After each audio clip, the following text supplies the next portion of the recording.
성도 여러분, 한 주일 동안 잘 지나셨습니까?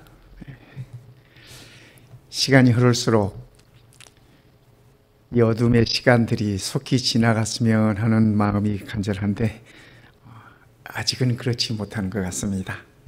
특별히 캘리포니아에 이 코로나 환자들이 급증하고 있습니다. 이럴 때일수록 우리 성도님들 더욱더 유의하시고 또 더욱더 건강 챙기시고 그렇게 하셨으면 참으로 감사하겠습니다.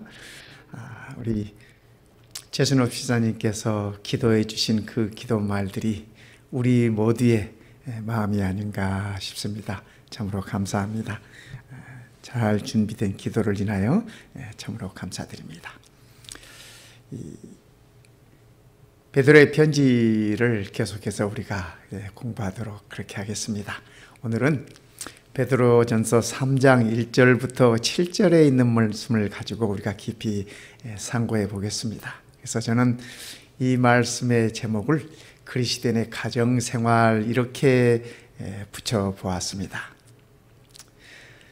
여러 번 제가 말씀드렸지만 이 베드로전서는 이 세계 각처에 흩어져 있는 고통받는 당신의 자녀들을 향해서, 고난 중에 있는 당신의 자녀들을 향해서 용기와 위로와 격려의 말씀을 주시는 것이 베드로 편지서입니다.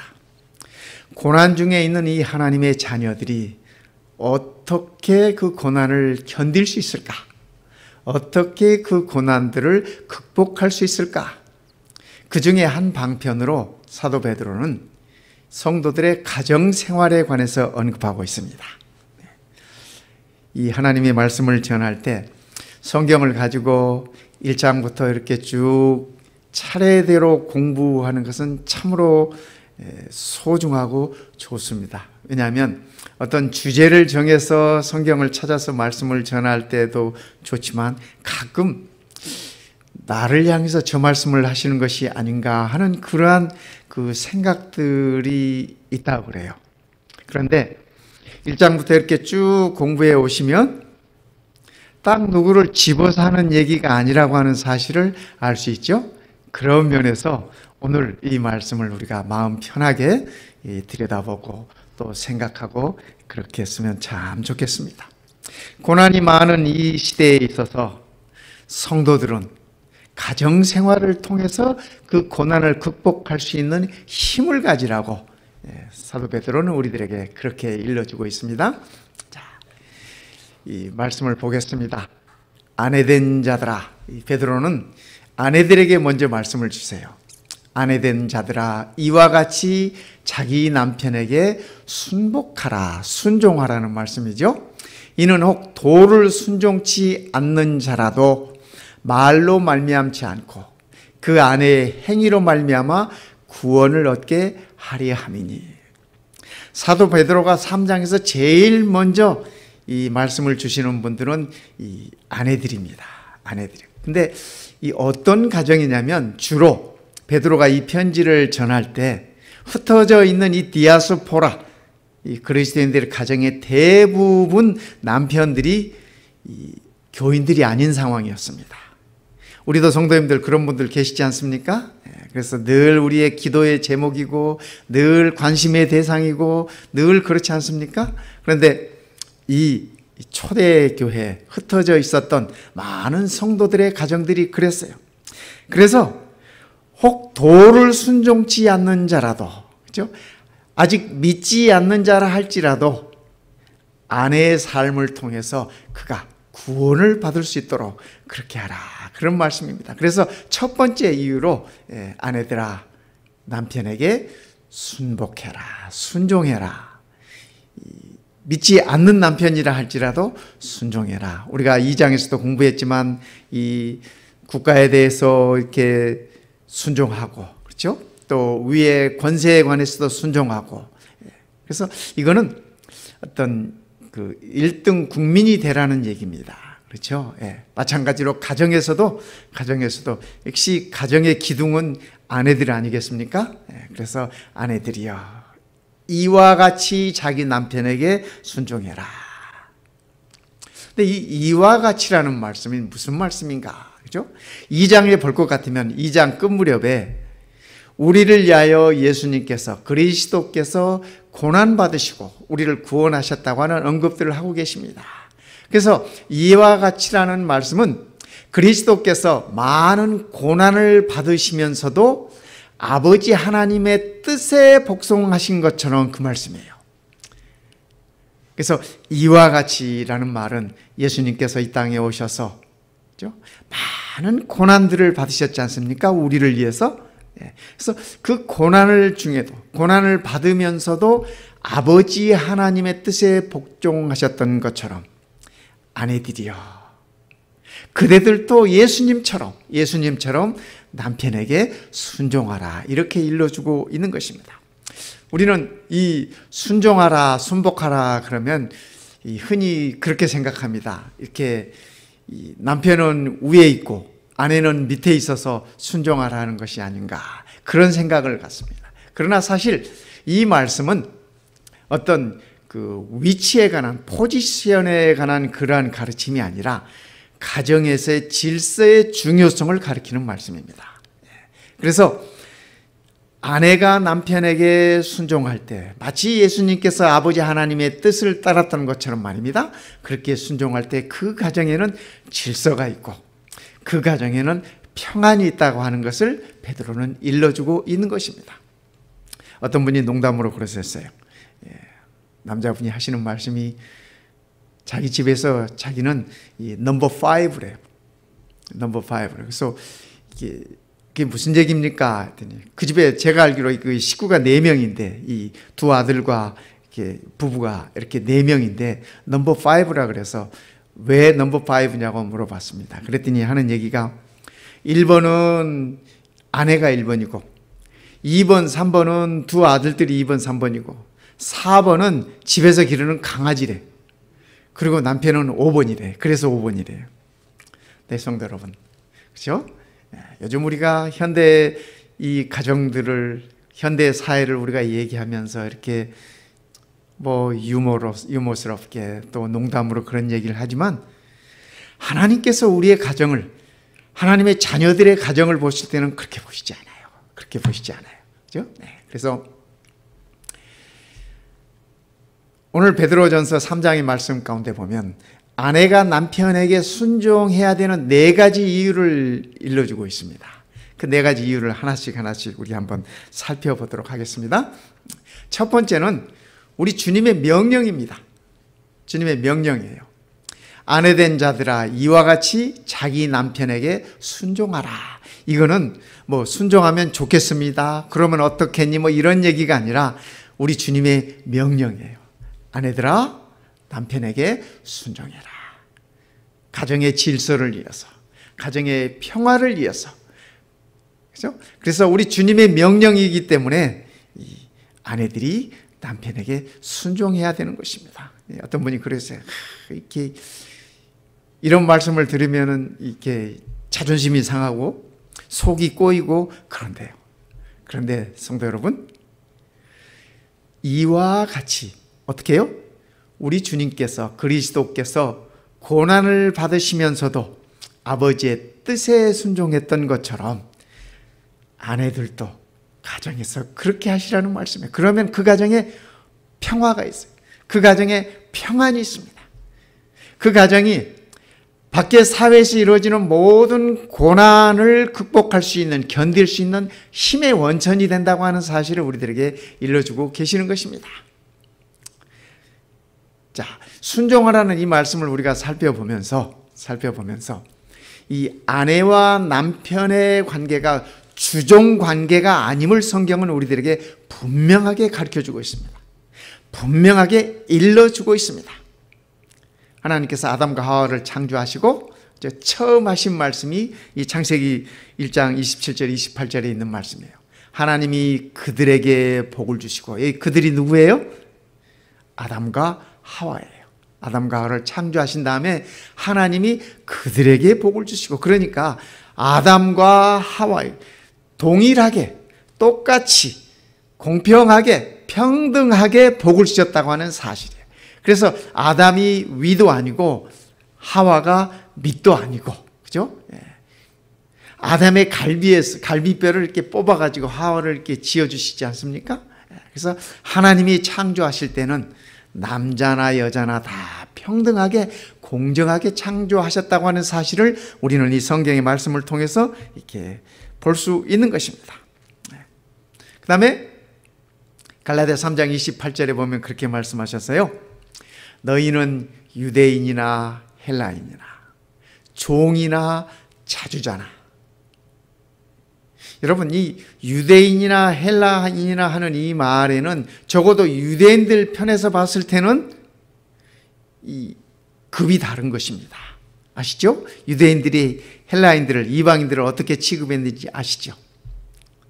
또 헬라인들이 유대인을 봤을 때는 또 어떻게 봤을까요? 이 당시 헬라인들은 세계 최고의 문명국가 사람들이었습니다. 최고의 지식을 가지고 최고의 문화를 향유하며 사는 사람들이었습니다. 그렇게 헬라인들이 유대인들을 봤을 때는 이 무식한 사람들, 그죠? 지식이 없는 사람들, 참 고집만 센 사람들, 이렇게 봤어요. 그래서 피차가 서로를 무시하고, 그죠? 서로를 인정하지 않았어요. 또 뿐만 아니라 종이나 차주자나, 여러분, 종이나 주인이나 그 관계가 평등한 관계인가요? 아니에요. 적어도 1세기경에, 그죠? 베드로가 이 편지를 쓸 이 당시에는 종은 그의 인격도 없습니다. 그의 소유권도 없습니다. 그의 주인에게 모든 게 속해 있어요. 그런데 성경은 뭐라고 말씀하세요? 너희는 유대인이나 헬라인이나 종이나 자주자나 또 남자나 여자 없이, 남자나 여자나. 이 로마 시대에, 그죠? 베드로가 이 편지를 쓸 이 당시에는 여자들은 인격도 잘 없었습니다. 그죠? 남자에 종속되어 있는 그러한 존재였습니다. 그 당시에 그 시대적인 배경으로 봤을 때. 그런데 아시다시피 성도 여러분, 세계 역사에서 여인들의 신분이나 위치가 요즘처럼 그렇게 이렇게 같아진 때가 그렇게 오래되지 않았습니다. 아시죠? 우리가 살고 있는 이 미국도 여성분들이 투표권을 가진 것이 그렇게 오래 안 됐어요. 그러니까 다 뭐예요? 남자, 여자 차별이 있었습니다. 신분의 차별이 있었고, 가정에서도 사회에서도, 그죠? 그런 차별이 있었어요. 우리나라는 더 말할 것도 없지 않습니까? 우리나라는 더 그랬어요. 그런데 성경은 뭐라고 얘기해요? 남자나 여자 없이, 구별 없이, 그 말입니다. 다 그리스도 예수 안에서 하나이니라. 그러니까 우리 하나님은 남녀 구별을 두지 않으셨습니다. 창조 때부터 시작해서, 그죠? 창조 때부터 시작해서 예수님께서 이 땅에 오시고 우리의 구속을 완성시키시고 승천하신 이후에도 똑같이 너희는 다 그리스도 예수 안에서 남자든지 여자든지 주인이든지 종이든지 헬라인이든지 유대인이든지 다 하나다. 다 평등한 자들이다. 공평한 자들이다. 그렇게 말씀을 하고 계시는 것입니다. 그래서 우리도 이 말씀을 기억해 둘 필요가 있습니다.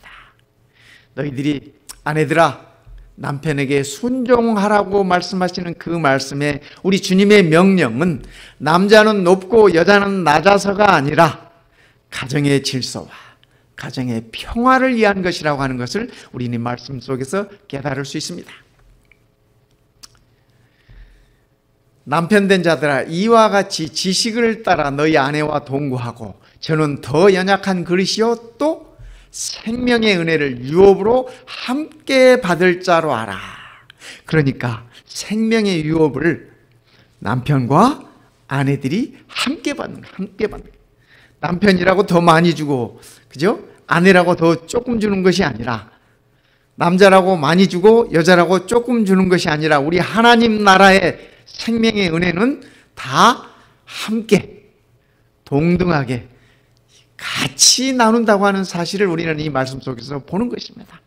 그래서 아내들아 남편들에게 순복하라고 말씀하시는 우리 주님의 이 명령에 관해서 그렇게 우리가 자존심 상할 것 없습니다. 그렇죠? 네.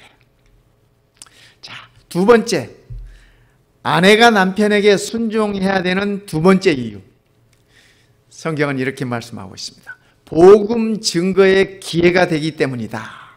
아내가 남편에게 순종함으로 인해서 그 가정에 복음을 모르고 아직 믿음을 모르는, 예수를 모르는 그 남편들이 복음 안으로 들어올 수 있다라고 성경은 그렇게 우리들에게 말씀하고 계시는 것입니다. 아내된 자들아, 이와 같이 자기 남편에게 순종해라. 이는 혹 도를 순종치 않는 자라도, 혹 복음을 모르는 자들아도, 혹 믿음이 아직 생기지 않은 자라도 말로 말미암지 않고 그 아내의 행위를 말미암아 구원을 얻게 하려 함이니라. 이 성 어거스틴의 어머니 모니카입니다. 아시다시피 이 모니카는 기도의 사람이었지 않습니까? 그래서 그가 평생을 아들을 위해서 기도하고 평생을 그의 남편을 위해서 기도했습니다. 기도해서 그 아들이 주님의 품 안으로 돌아오는 것을 그가 살아생전에 보지 못했습니다. 모니카가, 그 어머니가 죽은 다음에 어거스틴은 하나님께로 돌아왔습니다. 그럴지라도 그의 기도에 응답이 있었습니다. 그런데요, 이 성 어거스틴이 쓴 그의 고백록 참회록에 볼 것 같으면 이 어거스틴이 그의 어머니에 관해서 이렇게 적고 있습니다. 우리 어머니는 아버지를 마치 주님 모시듯 하였다. 그의 어머니는 평소에 그의 아버지를, 그런데 그의 아버지도 역시 복음 안에 있지 않았습니다. 나중에 늦게 이렇게 이 복음 안에 들어왔습니다. 그런데 이 아버지는 다행히도 모니카가 죽기 전에 이 복음 안으로 들어왔습니다. 근데 그 모습들을 보면서 어거스틴이 후에 그의 이 참회록 가운데 그렇게 표현합니다. 우리 어머니는 아버지를 마치 주님 모시듯 하였다. 어거스틴이 아마 이 베드로전서 3장을 읽으신 것 같아요. 그래서 그의 아버지가 복음 안으로 들어올 수 있었다고 하는 것을 그의 참회록에 그가 적고 있는 모습을 볼 수 있습니다. 아직 우리 중에 그죠? 이 남편이 하나님 품 안으로 돌아오지 않은 분이 계시다고 하면 아직 실망하지 마시기 바랍니다. 더 우리가 기도하고 더 하나님께 우리가 이렇게 부탁드리고 맡기면 좋겠습니다. 모니카처럼 말입니다. 너희는 두려워하며 정결한 행위를 봅니다. 가정 안에서 아내들의 여기 두려워하는 것은 너희가 하나님을 경외하며 그 말입니다. 하나님을 경외하는 그 모습을 보고 또 가정에서의 그 정결한 모습을 통해서 남편이 하나님을 만날 수 있다라고 하는 얘기를 일러주고 있는 것입니다. 저희 외숙모 얘기를 좀 해볼까요? 저희 숙모님은 저희 어머님을 통해서 우리 재림 기회를 받아들였습니다. 저희 어머님, 우리 외가댁에서 저희 어머님 말고 두 번째로 이 재림 기회를, 이 복음을 받아들인 분이 저희 외숙모십니다. 그런데 그 당시에 우리 외삼촌이 재림교인이 아니셨습니다. 가정에 아무도 재림교인이 아니셨습니다. 그런데 저희 어머님이 이렇게 말씀을 일러드리고 이렇게 해서 저희 외숙모가 제일 처음 저희 외가댁에서 이제 재림교인이 되셨습니다. 되셨는데 이분이 정말 마음이 따뜻하신 분이고 정말 저희 외삼촌한테 잘하셨어요. 정말 이 주님 대하듯이 늘 그렇게 대하셨습니다. 그랬을 뿐만 아니라 저희 고향에 저희 고향 교회에 제 고향이 순천인데 그 시골에 그 당시에 뭐 순천 곁에 있는 뭐 남원, 구례 뭐 이런 그 작은 이 도시들에서 순천으로 유학을 옵니다. 유학을 해요. 근데 그때 이 남원에서 아주 정말 이 시골 이 그야말로 시골 촌놈이 이 순천으로 유학을 왔습니다. 그래서 이 방을 얻어서 자취를 하면서 고등학교를 다니고, 그런데 저희 외숙모가 그 학생을, 고등학교 1학년 그 학생을 봤어요.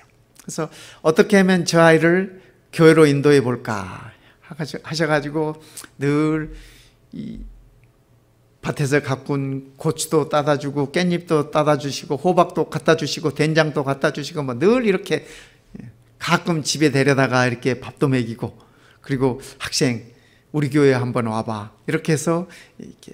그래서 그 학생이 받은 사랑이 있어가지고 이 교회를 한 번씩 이렇게 이제 나오기 시작했습니다. 그래서 그가 고등학교 졸업할 때까지 3년 내내 우리 재림교회를 나왔습니다. 외숙모의 사랑과 외숙모의 섬김을 통해서 우리 외삼촌은 우리 재림 기배를 받아들이시고 평생을 하나님의 자녀로 이렇게 사셨습니다. 뿐만 아니라 그때 그 학생, 우리 외숙모가 많이 챙겨 주었던 그 학생들 중에 하나가 우리 외숙모의 사위가 되었습니다. 사위가 되고 재림교회 목사가 되고, 그래서 평생을 제 동생은 목사의 사모로, 그 학생은 재림교회 목사로 이렇게 사역을 하게 된 것입니다. 가정에서 아내들이 보여주는 아름다운 모습을 통해서 하나님의 구원의 역사가 이루어지는 것입니다. 세 번째는 인격적인 단장의 방편이기 때문에 그렇다. 아내들이 남편에게 순종함으로 인해서 아내의 인격이 아름답게 꼴지어진다고 하는 말씀을 베드로는 우리들에게 일러주고 있습니다. 그러면서 하시는 말씀이, 너희의 단장은 머리를 꾸미고 금을 차고 아름다운 옷을 입는 외모로 하지 말고. 이 여인이 아름다움을 가꾸는 건 죄가 아니에요. 그렇죠? 네, 그렇게 해야 되는 거예요. 꽃과 여인은 가꿀수록 아름답다 그러지 않습니까? 네, 그래서 여인들이 아름답게 가꿀 것이에요. 하지만 오직 마음속에 숨은 사람을 온유하고 안정한 심령에 썩지 아니할 것으로 하라. 이는 하나님 앞에 값진 것이니라. 여인이 아름다움을 가꿀 것이지만은 그 외모의 아름다움만 가꾸지 말고 내면의 아름다움을 가꾸라고 이렇게 베드로는 일러주고 있습니다. 그 당시 로마 사람들 헤어스타일을 한번 보실까요? 참 대단하지 않습니까? 어떻게 보면 뭐 크리스마스 트리 같기도 하고 이 당시에 이 로마 여인들은 이렇게 머리들을 화려하게 단장을 하고 꾸미고, 그러니까 저렇게 한 번씩 머리 하려면 시간이 얼마나 오래 걸리겠습니까? 그렇죠? 네. 그래서 이런 시대였습니다. 그래서 베드로가 그 말씀을 하시는 거예요. 그래서 이 외모만 꾸미지 말고 이 마음에 숨은 사람을 이렇게 가꾸라 그랬습니다. 근데 이 너희 단장은 머리를 꾸미고 금을 차고 아름다운 옷을 입는 외모로 하지 말라고 하는데, 이 단장이라는 말이요, 이 재밌는 말입니다. 헬라어로 이 단장이라는 말이 코스모스라는 말입니다. 여러분 코스모스 아시죠? 예쁜 꽃도 코스모스지만 이 헬라어의 코스모스는 이 질서 있는 우주를 가리키는 말입니다. 코스모스. 그래서 우리가 코스모스 하면은 이 우주를 가리키는 말이에요. 헬라 말에서. 그런데 이 단장한다 이 말이 헬라어로 코스모스라는 말이기 때문에 이 말에서 유래된 이 단어가 있습니다. 우리가 화장품을 뭐라 그럽니까? 영어로 코스메틱이라 그래요. 코스메틱. 근데 그래서 이 코스메틱이라는 화장품이라는 이 말이 이 단장한다, 또 이게 우주라는 그 코스모스 헬라 말에서 이 영어로 이렇게 파생된 것이 화장품이라는 코스메틱이라는 말입니다. 질서 있게 잘 사용해야 되는 것입니다. 그죠? 여인들이 화장할 때 보면은 순서가 있더라고요. 뭐 우리 남자들은 화장에 별 관심이 없으니까 뭐 저희 집 애들이 저보고 맨날 하는 얘기, 아빠 얼굴에 뭐 좀 바르라고.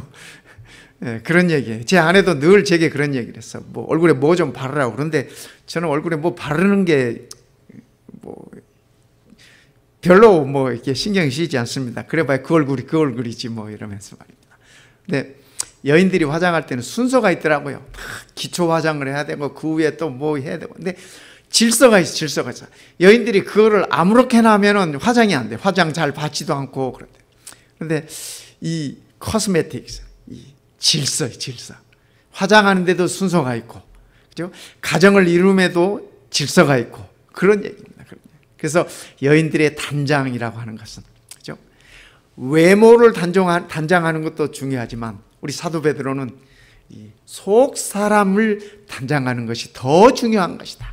하나님 앞에서 그것이 더 아름다운 것이다 라고 얘기를 하고 있습니다. 그렇죠? 그러면서 사도 베드로는 두 가지 덕목을 얘기하고 있습니다. 첫째는 온유. 여러분 가정에서, 그죠? 아내의 모습이 참 이렇게 온유하면, 그죠? 온유하면 얼마나 좋겠습니까? 그렇죠? 그 가정에 늘 평안이 있어요. 늘 평안이 있어. 그렇죠? 네. 아마 거의 대부분의 남자들도 가정에 이렇게 들어갔을 때 여인의 이 톤이 높아지고 그러면 아마, 그렇죠? 네. 늘 가정에. 그래서 지혜로운 여인은 이렇게 마음에 들지 않는 것이 있다 할지라도 이렇게 목소리의 톤을 낮추고 가정의 평화를 위해서 그렇게 이끌어가는 모습을 봅니다. 두 번째, 안정을 이렇게 얘기를 하고 있습니다. 가르쳐주고 있습니다. 우리 예수님께서 뭐라 그러셨어요? 나는 마음이 온유하다. 나는 마음이 온유하다. 겸손하다. 그러니까 나의 멍에를 메고 내게 와서 배우라.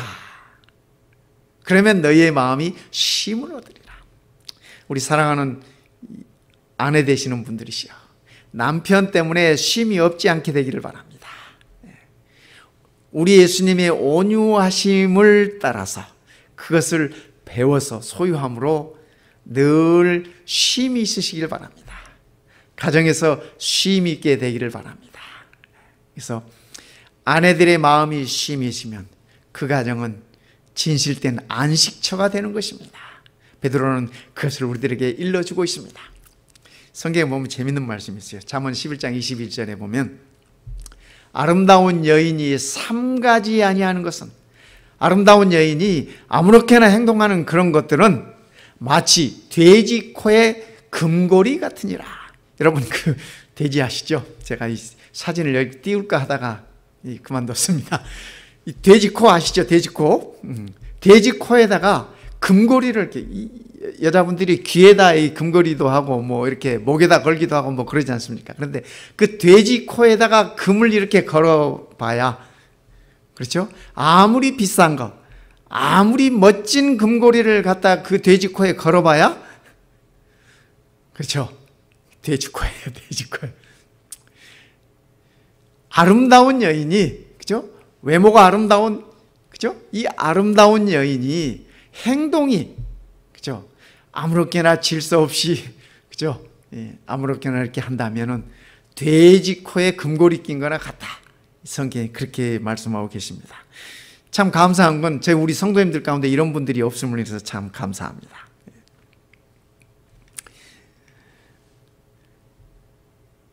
가정의 안정을 위해서 어떤 글을 보니까 이렇게 그렇게 표현하셨어요.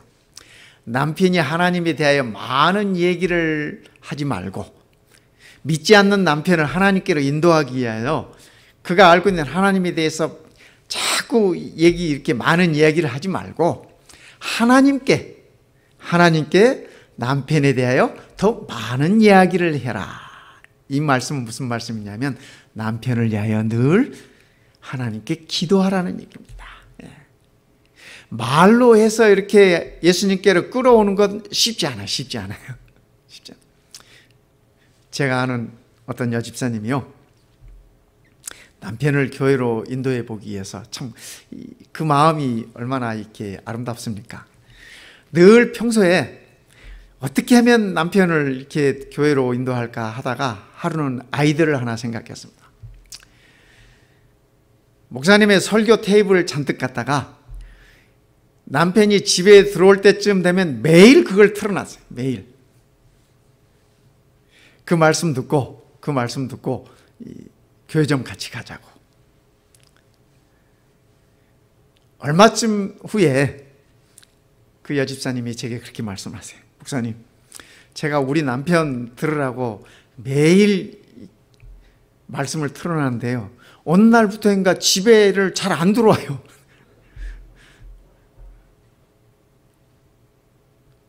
그래서 물어봤대요. 왜 자꾸 집에 오는 퇴근 시간이 늦어지고 집에 늦게 들어오느냐고 물어봤대요.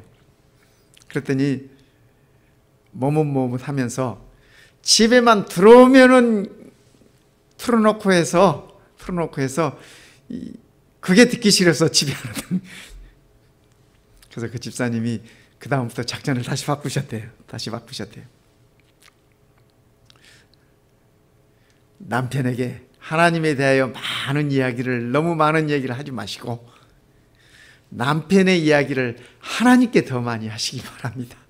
하나님께서 그 마음을 돌려주셔야 돼요. 하나님께서 그를 인도해 주셔야 돼요. 우리가 다 아시잖아요. 그게 참 어려운 거라는 거. 하나님께서 해 주셔야 되는 것입니다. 그래야 우리의 가정에 안정이 있고 평화가 있습니다. 네 번째는 믿음의 선배들의 모본을 따르는 것이다, 그렇게 말씀하셨어요. 우리의 믿음의 선배들도 아내들이 남편에게 순종했다고 하는 사실을 베드로는 일러주고 있는 것입니다. 전에 하나님께 소망을 두었던 거룩한 부녀들도, 그죠? 하나님께 소망을 두었던 거룩한 여인들도, 거룩한 아내들도 그 말입니다. 이와 같이 자기 남편에게 순복함으로 자기를 단장했다. 남편에게 순종하는 그것을 아내가 아름답게 단장된 것이라고 그렇게 베드로는 얘기를 하고 있습니다. 그러면서 베드로는 누구 얘기를 하고 있냐면 이 사라 얘기를 합니다. 사라가 아브라함을 주라 칭하여 복종한 것 같이, 그렇죠? 사라가 아브라함에게 주라고 칭하면서, 그렇죠? 주라고 칭하면서 순종했던 것처럼 너희가 선을 행하고 아무 두려운 일에도 놀라지 않으므로 그의 딸이 되었느니라. 이 말씀을 우리가 참 기억하면 좋겠습니다. 여러분, 이 사라의 이름의 뜻이 뭔지 아시죠? 여주인, 여왕, 그런 뜻입니다. 여왕이에요, 여왕이요. 요즘 현대 여성들에게 있어서 다들 여왕 컴플렉스가 있답니다. 이 현대 심리학에서 얘기하는 얘기입니다. 여자들이라면 누구에게나 여왕 컴플렉스가 있대요. 그래서 여왕처럼 대접받기를 원해요. 여왕처럼 그렇게 지내기를 원해요. 그런데 성도 여러분, 가정에서 여왕처럼 대접받기를 원하면 남편을 왕으로 모시기 바랍니다. 그러면 여왕 대접을 받아요. 그죠?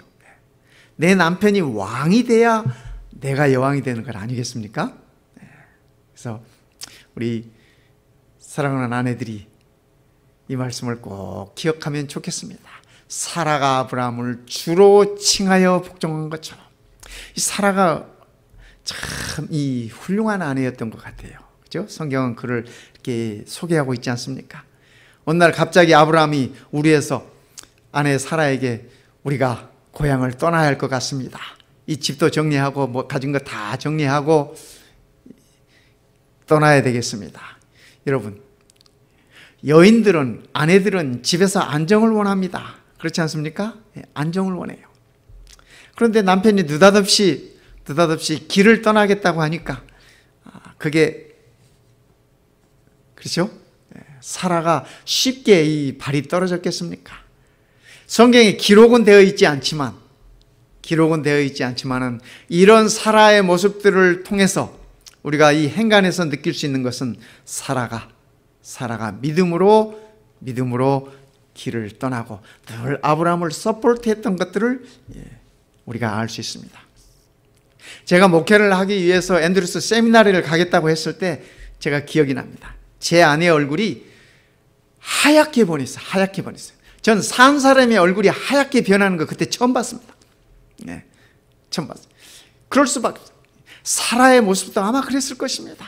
아브라함이 어느 날 하나님의 음성을 듣고, 사라가 아브라함이 하나님의 음성을 들었는지 안 들었는지 어떻게 알아요? 아브라함은 알지만, 여보, 우리가 고향을 떠나야겠어. 하나님께서 인도하는 곳으로 가야 되겠소. 사라가 물어요. 어디로 갈 건데요? 나도 모르겠소. 하나님이 인도하시는 대로 그저 따라갈 뿐이요. 그런데요, 성도 여러분, 사라가 그 길을 따라 나서지 않으면 어떻게 돼요? 아브라함이 그 길을 갈 수가 없었어요. 갈 수가 없어요. 그럼에도 불구하고, 그죠? 사라는 믿음으로 그의 남편을 주라 하면서 따라 나서 순종했음을 우리는 보는 것입니다. 어디 거기서 뿐입니까? 아브라함의 전 여정을 통해서 때로는 사라는 억울할 때도 있어요.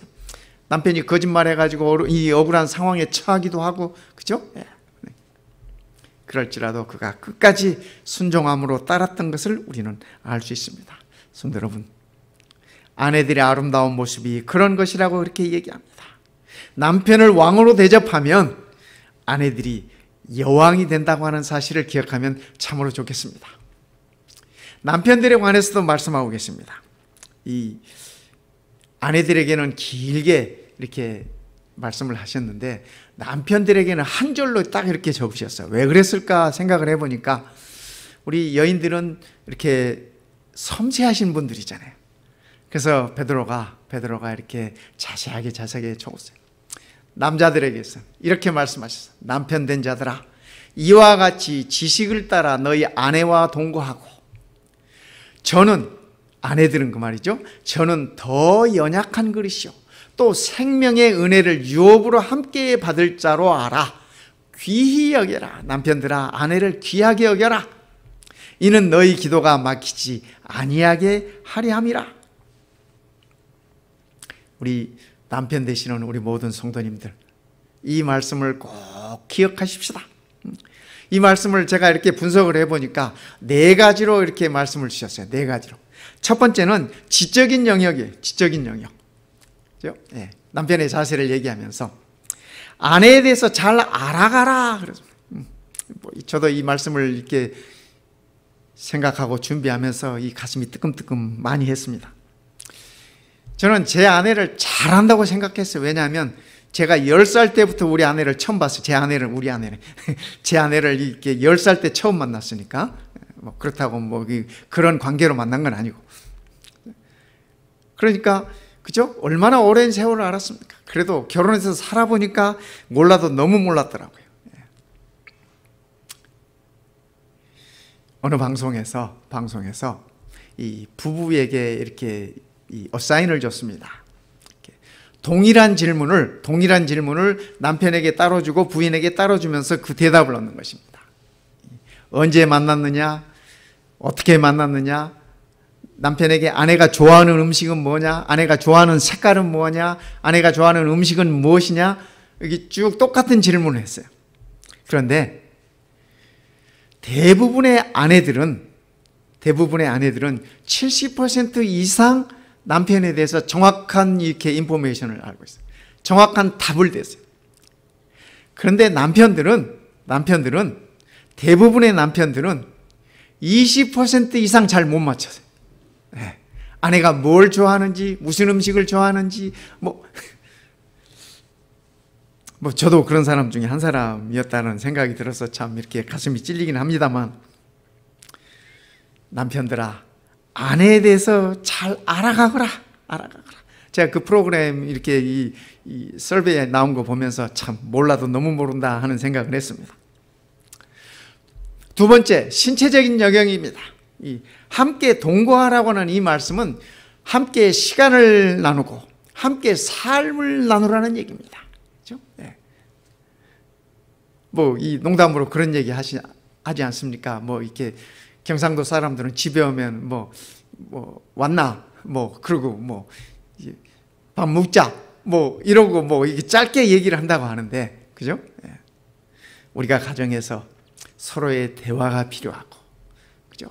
서로의 삶을 나누고, 밖에서 있었던 일들이랄지, 아니면 서로가 이렇게 마음에 부담이 됐던 것들이랄지, 이런 것들을 서로 나누는 그러한 것이 필요하다고 얘기를 하는 것입니다.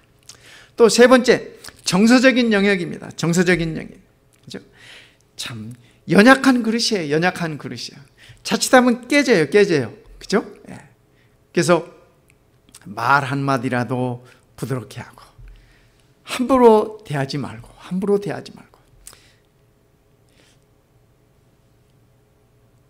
우리들은 가까운 사람일수록, 가까운 사이일수록 아무렇게나 대해도 된다라는 그러한 착각을 가지고 있는, 그릇된 관념을 가지고 있는 것 같습니다. 그래서 대부분의 부부들 간에 이렇게 보면은, 그죠? 예.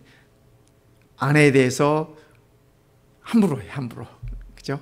특히 다른 사람이 있으면 그게 무슨 권위인 것처럼, 그죠? 예. 그거 잘못된 모습이라고 생각합니다. 연약한 그릇이요, 깨어지기 쉬운 그릇입니다. 아내들은 정서적인 민감성이 있습니다. 반면에 또 사소한 것에서 행복을 느끼고 사소한 것에서 또 섭섭하기도 합니다. 섭섭하기도 합니다. 그래서 그러한 것들을 우리가 신경을 쓰라고 베드로는 얘기를 해주고 있습니다. 끝으로 영적인 영역을 얘기합니다. 가정의 제사장, 그렇죠? 가정의 머리로서 이 가정을 질서 있게 영적으로 잘 이끌어 가야 한다고 베드로는 그렇게 말씀해 주고 있습니다. 그래서 남편들에게 하시는 얘기가, 그죠? 또 생명의 은혜를 유업으로 함께 받을 자로 알아. 귀하게 여겨라. 이는 너희 기도가 막히지 아니하게 하려 함이라. 성도 여러분, 아내 때문에 기도가 막히면 되겠습니까? 그죠? 남편 때문에 아내들의 기도는 막히는 경우가 거의 없어요. 거의 없어요. 그런데 아내 때문에 기도가 막히는 남편들은 많아요. 많아요. 남편이 힘들게 하면 힘들게 할수록 여인들은 더 열심히 기도해요. 근데 남자들은 좀 그런 면에서 다르지 않습니까? 우리가 생명의 은혜를, 그 유업을 함께 받을 자들입니다. 함께 받을 자들이. 그래서 우리의 기도가 막히지 않도록, 사랑하는 우리 남편 되시는 분들이시여, 아내를 귀하게 여기십시다. 아내가 죽은 다음에, 그죠? 아내가 죽은 다음에 아무리 후회한들 뭐 하겠습니까? 아내가 죽은 다음에 아무리 사랑한다고 표현하면 뭐 하겠습니까? 살아있을 때 한 번 사랑한다고 이 표현해 주는 것이, 그죠? 죽은 후에 100만 번 사랑한다고 표현하는 것보다 더 가치 있는 일이라고 하는 사실을 기억하면 좋겠습니다.